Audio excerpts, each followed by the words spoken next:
সরকারকে ব্যর্থ হতে দেওয়া যাবে না। ব্যর্থ হলে ফেসিবাদ আবার মাথাচাড়া দিয়ে উঠবে। বর্তমান সরকারকে আজকে ব্যর্থ করার জন্য নানা ষড়যন্ত্র হচ্ছে।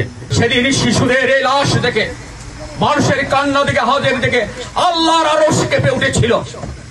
ইতা হাসিনার বুকে একটু দয়ার সঞ্চার হয়েছে। ফেসিবাদ এরকমই হয়।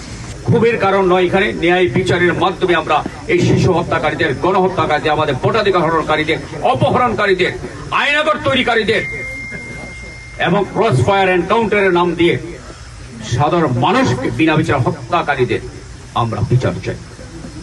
দেশি বিদেশি চক্রান্ত এখন শুরু হয়েছে। ভাই যেটা বলেছেন আমি বলি, বর্তমান সরকারকে আজকে ব্যর্থ করার জন্য নানা ষড়যন্ত্র হচ্ছে। আমরা প্রথমে বলবো এই সরকারকে ব্যর্থ হতে দেওয়া যাবে না। ব্যর্থ হলে ফেসিবাদ আবার মাথাচাড়া দিয়ে উঠবে। সুস্বাদু বাদাম, তিল আর স্বাস্থ্যকর গ্লুকোজ সব মিলিয়ে প্রাণ পিনাট বার। স্মার্ট কিছু খাও।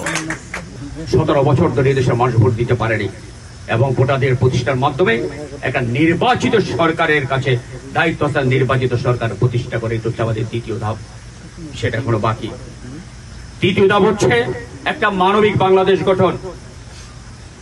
বিভিন্ন সংস্কারের মাধ্যমে, রাষ্ট্রীয় সংস্কারের মাধ্যমে, সংস্কারের কিন্তু প্রস্তাব ইতিমধ্যে বাংলা জাতীয়তাবাদী দল দিয়েছে। আপনারা জানেন বাংলা জাতীয়তাবাদী দলের ভারপ্রাপ্ত চেয়ারম্যান তারুণ্যের অহংকার জনাব তারেক রহমান ইতিমধ্যে 31 দফা সংস্কার কর্মসূচির ঘোষণা করেছেন, যেটা সর্বমহলে প্রশংসিত হয়েছে।